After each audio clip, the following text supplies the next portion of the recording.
Hi students, I welcome you all for control system lectures. Today we are going to start a new unit called frequency response analysis. So in the previous unit what we discussed is time domain analysis. So whatever the response we got from the system for certain inputs, so that response with respect to the time we have analyzed the system stability. So the main aspect which we discussed in the previous unit is stability of the system.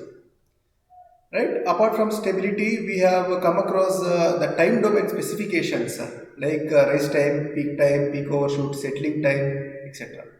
So the concern is about estimating the system performance with respect to time. So in this unit, as the title refers, it is a frequency response analysis. Whatever the analysis we are doing in this unit is concerned with the frequency response of the system. Frequency response of the system. Right? So what is actually the frequency response is about? The frequency response is the response when you are giving a sinusoidal input to the system. So when you are applying sinusoidal system, sinusoidal input to certain system, the whatever the response you are getting from the sinusoidal input, so it is termed as a frequency response. Why? So the reason here is when you are applying a sinusoidal input, in sinusoidal specifically we have amplitude and phase. So the response which we obtained from the system by applying sinusoidal input, you get in terms of amplitude and phase shift, the change in amplitude and change in phase. But the concern is when you are applying the input to a LTA system, that is linear time invariant system. So this is the condition when you are applying for a nonlinear system or a dynamically varying system or LTV systems, linear time varying system, you may not get a sinusoidal output at the end because it is concerned with the system dynamics, that is G of S, right? So considering a system with linear time invariant dynamics, applying a sinusoidal input, so whatever you are getting is a sinusoidal output, but the change in amplitude and the frequency is the point. So we are concerned of amplitude and phase, change in amplitude and change in phase. So we are discussing all these things, but what is actually the frequencies? So frequency is something the oscillations per second. So number of oscillations you are obtaining in a layman's language. I can say this: if you are having a signal, some signal which is actually repeating periodic signal, so the number of periods, number of oscillations you are getting, right? It is referred as frequency. Right. So I want to give a brief introduction to this frequency. Right. So here, what is frequency? If you see here the plot, it is actually having oscillations. The frequency is number of oscillations per second. Right. So if you observe the graph there, you are having kind of two and half peak values, like one upper half, one lower half, again upper half and lower half, and again three upper half signals and one lower half signals, right? So one upper half and one lower half combines to form one complete period, right? So if you observe that plot,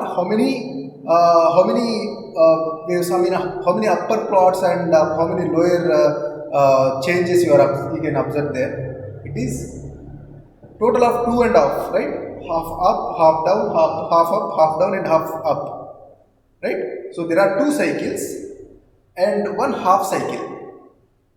Therefore, the signal is having two and half cycle. So this signal, if you are considering, you are getting this kind of response in 1 second. So this total response you are getting in 1 second, then the system response is referred as two and half hertz. Hertz is it's a representation of a frequency, right? It's a unit of frequency. So here, so from the top signal, and if you observe the bottom plot, so for the different sine values, sine changes, there is a phase shift, right? Sine x is the first plot where you have two cycles or 1.5 cycle, right? So when you are increasing the frequency, what happens is sine x to 2x, that means actually as a time period, you are considering a time frame of 1 second. In that 1 second, how many oscillations you get? So sine 2x tells there are 2 oscillations, sine 3x tells there are 3 oscillations. So sine 10x tells you there are 10 oscillations in 1 second actually, right? So this is how we can represent the frequency, right? I want to go more deep inside, and I have referred this video in YouTube, and it was very good video which I found, which he explains about the frequency in a real time aspect, like in a practical aspect. So I want to just redefine it. So consider a guy is singing a song, and and there are 3 players. One guy is playing keyboard and one guy is playing guitar. Right? If you want to get the signal in time domain, taking all the signals together, so what you get here is y of t is equal to a1 x1 of t. That is, a1 is this guy who is singing, a2 referred to the keyboard, a3 referred to the guitar. Right? So the gain in which he can actually give to the signal, like he can the input which a guy can talk or sing. If he is singing, the amplitude or signal, simply signal what he is giving is in the magnitude of a1, and the keyboard, the gain or signal it is giving is referred as a2, and the guitar is a giving signal of a3. So x1, x2, x3 are 3 different components. So in this signal, if you want to actually feel this guy is singing bad and you want to reduce his frequency, what you will do? You will give amplitude A as 0. If you give A as 0, what happens is you will be neglecting the signal coming from that guy. So you are taking x2 and x3. So giving a magnitude of a2 and a3. So if you want to change the magnitude of a guitar alone, keeping a keyboard amplitude in certain range, say here keyboard, if you want to keep keyboard as 1 and guitar amplitude you are making 3 times of actual signal. So what happens is the influence, if you are hearing the overall signal y of t, whatever you are hearing, you will hear more of guitar voice, guitar sound than keyboard, right? So this is with respect to time actually. Suppose a small baby is there, if she is crying and you want to neglect that signal. So here if you see the signal which is coming in a combination of baby and a singer with keyboard and guitar. So baby and a singer, they are human beings and they are referred as a signal from x of t, x1 of t. Right? So the gain which is coming from the baby and the singer together forms A1. Right? So the gain which is coming from baby and the singer forms A1, and if you are segregating the signals in between baby and the singer, you can refer as x1 of t and xn of t from baby, xn of t from baby. Right? What you want to reduce here is the voice coming from the baby, and you want only the voice coming from the singer. Right? So in this aspect, to neglect this, actually in time domain, there is like if you are representing in time domain, there is something called A1 alone. Right? So the gain together forms the voice of baby and the singer. And in time domain, it is not possible for us to differentiate the signals, right? But coming to the frequency domain, you can differentiate the baby voice and the singer voice with respect to the frequency actually, because the way the singer like sings a song will be having different frequency, and the way the baby cries will be having different frequency, right? So collecting the data of the frequency and the phase shift. Suppose the baby will be crying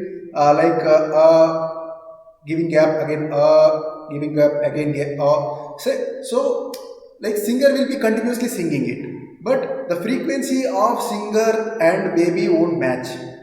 So here we can use some filters, band pass filters, which can neglect the baby voice and give the singer voice alone. So this is one important application of frequency domain actually. So I think you would have understood what is the importance of frequency when you are considering in this real-time example, right? So I would like to give a courtesy to Iman, a YouTuber, where he explained this example. I felt this is a good example to explain the frequency and time difference actually. So coming to the outline of the unit, we are going to give introduction of frequency response, and we are going to discuss the topic of frequency domain specifications. Similar to time domain specifications, frequency domain specifications are few which tells the performance of the system, right? If you remember, time domain specifications like rise time, peak overshoot, settling time will tell us how far the system performing, like how far it is good in respect to if you don't want any overshoot. So what you are trying to do with the poles, right? So even if you are satisfied with overshoot and you want your system to respond faster, so what is the gain you have to give? So those are time domain specifications, right? So similar to that, we will be discussing frequency domain specifications in this unit, and we'll also discuss frequency response of typical elements. We'll be considering the second order system. So whatever the time frequency domain specifications will be observing with respect to the second order system, right? So then the concept of Bordet plot and Nyquist plot, which are referred as graphical methods, which tells us the system stability and performance. There are a few more methods like polar plot, right, Nicholas chart, which tells us the same thing like the system stability and performance. As far as your syllabus is concerned, we are going to discuss Bordet plot and Nyquist plot. And anyway, if you are covering up, if I am going to cover this Nyquist plot, I will be giving introduction or some basic things about polar plot, because Nyquist plot will be arrived from the polar plot, and we will discuss how it forms and all. Then frequency based system analysis. So we'll be analyzing system performance by this frequency response based system analysis and frequency response of the closed loop system as well, right? So what we are going to do is we are giving a conceptual introduction, then we'll go through the graphical methods, then we'll be analyzing the system performance from those methods, right? So coming to the key problem of control system, when you are considering any system, so it is the requirement is concerned, like so whether suppose if you are traveling in a car, you want so if you are traveling in a car in which the road is not so good, but you anyway you have to travel in this point. If your requirement is whether you want to go fast by getting so many obstacles, like suffering yourself, your body will be strained, whether you want that or go slowly, avoid those obstacles. If you are going slowly and the effect of those bumps in the road, it won't affect much on your body, right? So here either you want to go slowly and reach late, or whether you want to go fast and get the effect of the road. So balancing, which one you have to balance? Either you want to balance the stability, that means that when you are going fast, system stability may be disturbed actually, right? When you are going slow, when your system is very slow, your car will go slowly means there won't be any strain on your body. That means it is a concern of stability, right? So these are two balancing terms which we have to consider. Either you want a more stable system or you want a good performance system, and some objectives where you have to get some 90% of stability and 10% of performance, or 10% of stability and 90% of performance. So the key problem of control is that you have to choose one among those two, and or else you can balance both by considering the weights, 50% of something and 50% of compromising something, like say stability, compromising 50% of stability and compromising with 50% of system performance. So we have to balance it that way, right? So why actually the system response? This we answered with the example which was given by Iman, right? Why actually why system frequency response? So time domain specifications, when you are considering, as we observed the root locus or Routh-Hurwitz's criteria, when the order of system, if it is high, then the complexity will increase. It is difficult for us to design a control system for that, right? So we can come across that we can reduce the efforts of complexity when we are considering frequency response. Then the weakness of root locus method, it is rely on open loop system actually. So what we did in root locus method, we considered open loop system and we will be giving some gain to the system from 0 to infinity. So based on that gain values, the system tends towards stable to more stable, and is relative stability is concerned. Like we discussed of relative stability, the concept of relative stability with root locus, right? So the weakness is we are considering open loop system alone to estimate that stability, right? So the weakness of time domain method is that time response is very difficult to obtain. Yeah, I mentioned when you are obtaining the signal in the previous example which we discussed, when you are obtaining the signal from the baby and the singer together, right, it is very difficult for us to segregate those signals. So that is one difficulty if you are considering time domain. Then computational complexity.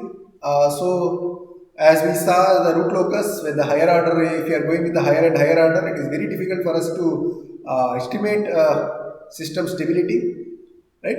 Yeah, this is the point. When you are going with higher order, it is very difficult for us to estimate the stability and difficult to partition into parts.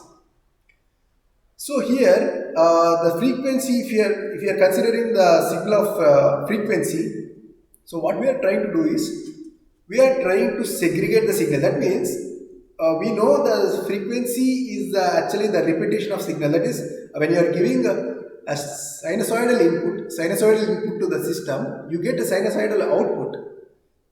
But the output will be in the steady state. That means, suppose in 1 second, if you are getting a 10 sinusoidal signals, if you consider one sinusoidal signal as a part, then all the other sinusoidal signals within that band is actually same signal. It is just a repeating signals, right? So in time domain, for us, in considering time domain, it is very difficult for us to segregate the signal, because in frequency we are getting the same signal over a period of time, right? We can make a signal into parts and analyze the frequency and analyze the signal, right? So not easy to show the effect of graphical method. So we have two methods here, Bode plot and Nyquist plot, where we can actually easily analyze the system performance. Whereas in time domain, it is very difficult for us to analyze the system performance. So frequency response can be obtained directly from the experimental approaches. So there are few methods where we can get the signal from the experimental output and analyze the system performance, right? It is easy to analyze the effects of system if you are considering a sinusoidal input. If you are considering input as a sinusoidal, as I mentioned, it is very easy for us to analyze the system performance. then it is convenient to measure the system sensitivity to the noise and the parameter of variations. If you are considering, if you observe the same example which we gave, baby and the singer together are singing, and the frequency of baby will be different from the frequency of the singer, right? So it is easy for us, it is convenient for us if you like considering the baby voice as a noise, right? We can eliminate by using some filters, right? We have the provision to use the filters if we are considering the frequency response. So what is this in a definition is concerned? Frequency response is the response of the system when you are giving a sinusoidal input which were concerned with the steady state sinusoidal output. Remember, the term steady state is important because we are using linear time invariant system which should give us the steady state output, right? So we are only bothered of steady state output and considering linear time invariant system, not non-linear systems. Okay, let us consider a system with certain input, sinusoidal input, which is having amplitude of A and phase omega. Omega t is the phase. So actually omega is angular frequency. Angular frequency, A is amplitude.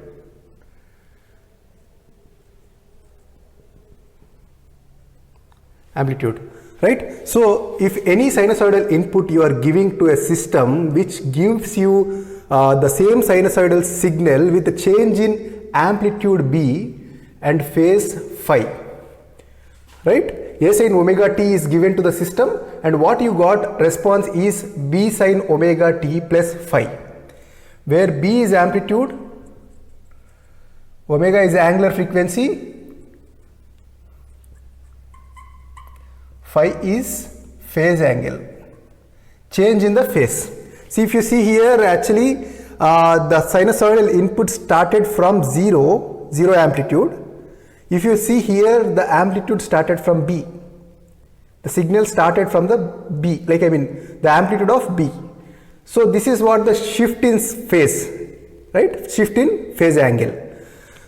So to explain the frequency domain analysis, what we said is, if you have a certain system, by giving sinusoidal input to the system, you get a sinusoidal output, considering the system as linear time invariant system, LTI system, because we are not bothered of non-linear systems, we are stick our process to a linearized process, therefore we are going with LTI systems, right? What we saw in time domain analysis is time domain specifications, right? So this is a kind of closed loop response, T, C of t. So in time domain specifications, this is taken as MP, maximum peak overshoot. This is MP, and the time where you get maximum peak overshoot is peak time, TP, and 90% of the response final value is considered as rise time, TR, right? Plus or minus 5 to 2 to 5% is the band. 2 to 5% of the steady state value is the settling time, right? So these are few time domain specifications which we saw in previous unit. Coming to this unit, you have time domain specifications like resonant peak.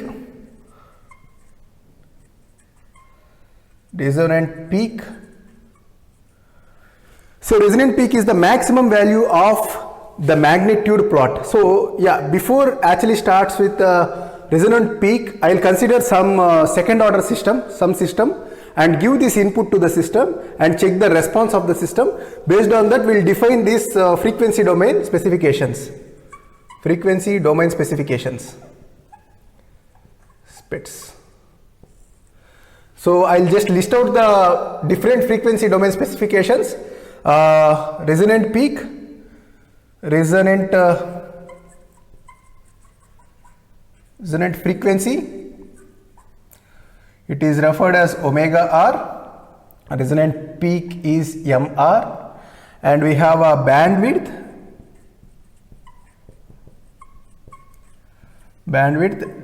omega b, and we have a cutoff rate, right? So then cutoff frequency, cutoff rate and cutoff frequency. So from where these frequency domain specifications we have to take up with the frequency plot. So how actually the plot looks is, consider this plot. So similar to time domain analysis, in frequency domain analysis, MR, here actually what is the MP? Maximum peak overshoot. Here MR, resonant peak, right? So this is one, and what you have is MR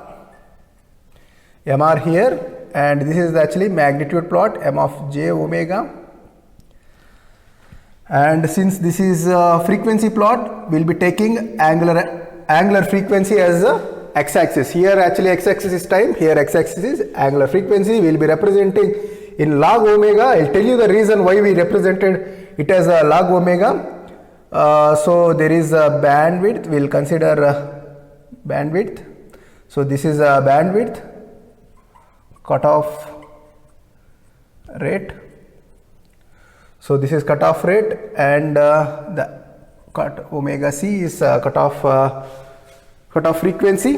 This is cutoff frequency omega c, cutoff rate, and this is actually omega r, resonant frequency where the maximum value of the frequency plot will reach the in terms of amplitude, and this is 0.707. That is a 70.7% of the final value. Final value is expected as 1, but there is a peak here, MR. Similar to this, these are actually analogous plots. We are considering a time domain plot. Whatever you are drawing here is actually gives you the different time domain specifications, whereas in this plot you get frequency domain specifications. These are few frequency domain specifications. So this is the bandwidth actually. So this part is called a bandwidth, right? So we'll discuss one by one by considering the second order system. So if you consider a second order equation and apply the sinusoidal input to that, what you get is a sinusoidal output in which you get the change in amplitude and the phase angle. So we have to consider magnitude change, that is amplitude change, and the phase angle from the second order output equation, right? This is the output which we got. Consider this part as A, this part as B, and the magnitude is given as 1 by square root of A square plus B square. What is A here? 1 minus x square. B is 2 zeta x, right? X square whole square, right? So phase angle is given as, phase of g of j omega is minus tan inverse of 2 zeta x by 1 minus x square. That is tan inverse of, this is like how you got is minus tan inverse of b by a, right? So this is how we get the magnitude and the phase of second order equation when you are applying sinusoidal input. So here what we have to see is, based on this omega value, omega and omega n value, how your response is influenced, right? So for this what we do is, we'll consider this x term, we'll make if x equal to 0, that means x equal to 0 is numerator omega is 0. So what happens if you are considering x equal to 0 in this? This x is 0, this will go, this x is 0, this will go, and what you get here is 1, only 1 will be left here, and magnitude g of j omega is equal to 1.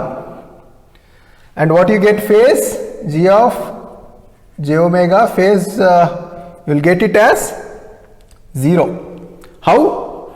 X equal to 0, this numerator will be 0, tan inverse of 0 is 0. Right? This is how you get when you are applying x equal to 0. Consider a case x equal to 1. Right?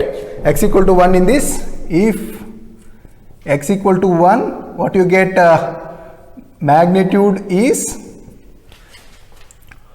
substitute here, x equal to 1, so what you get, 2 zeta square, and root and square will get cancelled out here, and you have this equal to 1, 1 minus 1 is 0, so this term will be eliminated and only this term will be there, that is 1 by 2 zeta. What is the phase angle? G of j omega. Substitute x equal to 1. X equal to 1 here. 1 minus 1 square. So this will be 1. 1 minus 1. 0. So this will be infinity.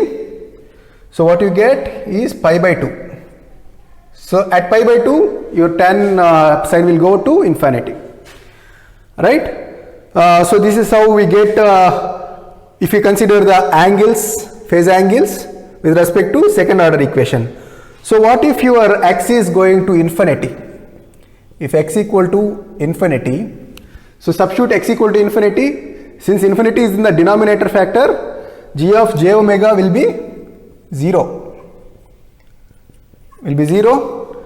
And what you get if you substitute infinity in tan inverse of infinity?